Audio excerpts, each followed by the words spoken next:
Welcome to episode, what are we up to? I admit I've been a little bit remiss in recording these. I think it's episode 6 of this campaign journey.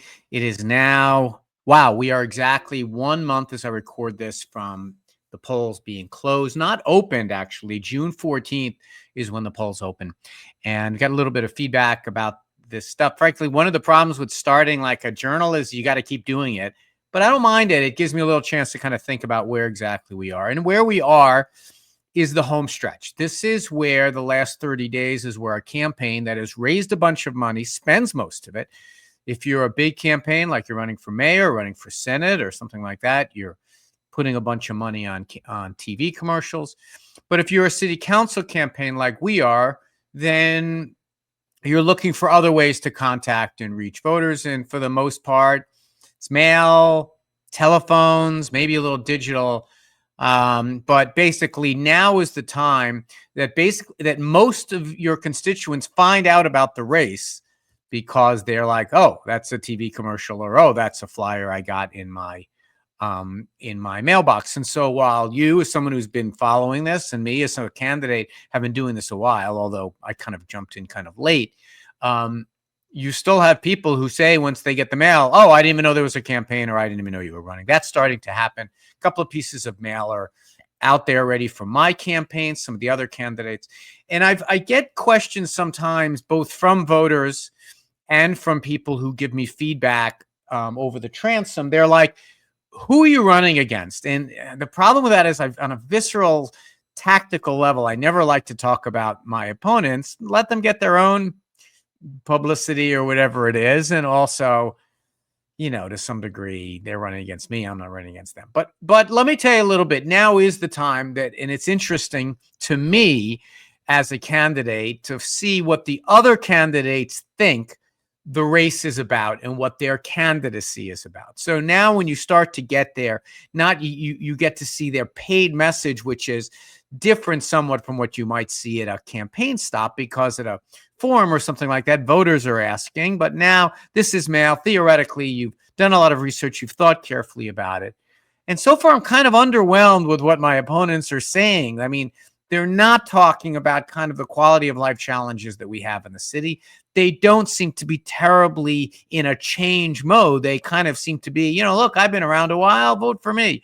And that's actually true of my opponents. I have a couple of opponents who are on the local community board. I have one opponent who's a local assemblyman. I have another opponent who's run before. So to some degree, there is a lot of like, hey, look at me and look at us. We've been around a while.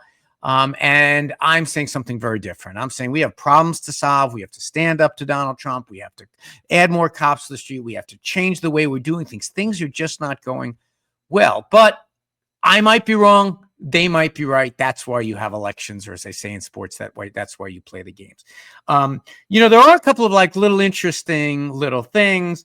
I have one opponent whose name is Harvey Epstein, and he's got on his mailings the Working Families Party, because if you take their endorsement, you've got to put it on all of your literature. I don't know if that's a particularly compelling thing to have, because frankly, we're Democrats. We're trying to win the Democratic Party primary, but that's one of the things that when you're out there and you're getting endorsements, like, look, he's got all these endorsements of all these interest groups, and so he puts them all. It's a lot of real estate. I'm not sure how much voters care about that. Maybe I'd be saying something different if I had all those endorsements. But that's kind of interesting. Then I have another candidate who sent me mail, who's like, hers is actually kind of funny. Her name is Andrea Gordillo. These are all very nice people. I see them from time to time. They're in the neighborhood. We're out on the same campaign trail. Her punchline here is like, Andrea Gordillo won't say no. And I'm like, actually, that's the job, is to say no when you're a city councilman. I also, I haven't seen mail from the others. I'm sure it'll be coming. Long story short, this is a very kind of clear, I'm getting a lot of clear field to run in. And it's the field of like, we need to solve some problems in our city. And they're kind of running in this field of like, look, we've been around a while. Look at us. And I don't know. I could be right. They could be right. Who knows? So what goes on the last month of the campaign besides sending out mail? Well, Some people put up posters. I've got some posters. I'm not a poster guy. I've always been, my political philosophy has always been posters don't vote. And when someone says, do you have any posters? I said, did you go to this?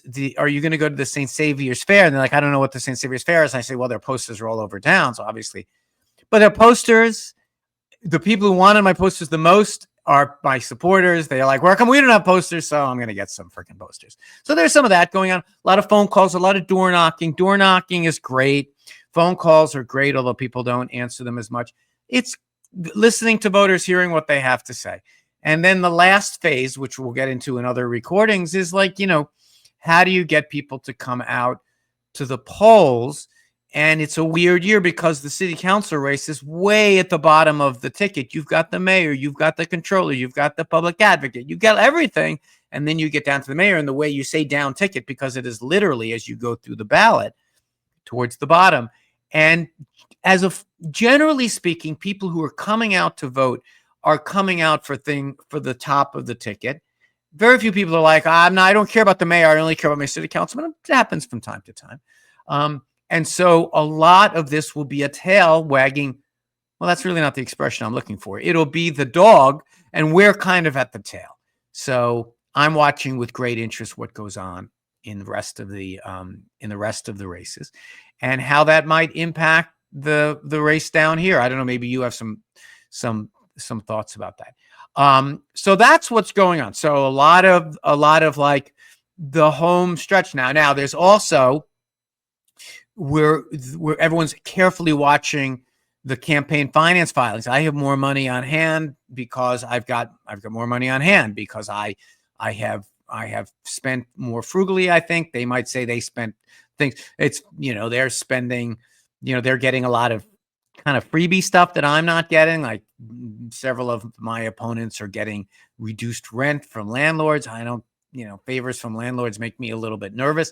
But it's all good. I mean, it's so far that this has been kind of a traditional race, except the candidates, are making a very different bet on where voters and citizens in our city and our neighborhood are.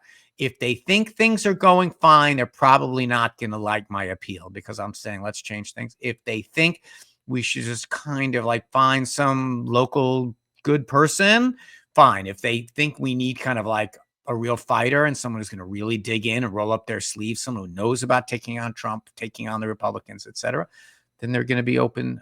They're going to be open to my message. So we'll see. It's 30 days. If you want to get involved in the campaign, go to my website. We're like fleshing out. We're putting people out on the streets and doing things. I mean, particularly now we're like signing up people to vote to work the polls, because now it's not election day, it's election week.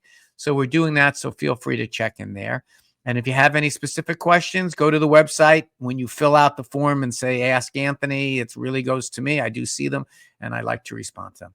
So that's a little bit. This is, what did we decide to call this? The Wiener Report. I forget. Here it is. It's a grand total of 1 week to remember what it was that we were calling it. But anyway, it's so great to have all of the support that's come over the transom here. We've maxed out. We're getting a great response. We get thousands of petition signatures. Things are going great. And 30 days out, check in with me in a couple of days and we'll see if they are. I really do appreciate all your support, and I hope this finds you and your family doing well. And for all the well wishes I got because Jordan had his bar mitzvah, thank you for that as well. Nothing but good things going on recently, and I'm happy to say that. Take care now.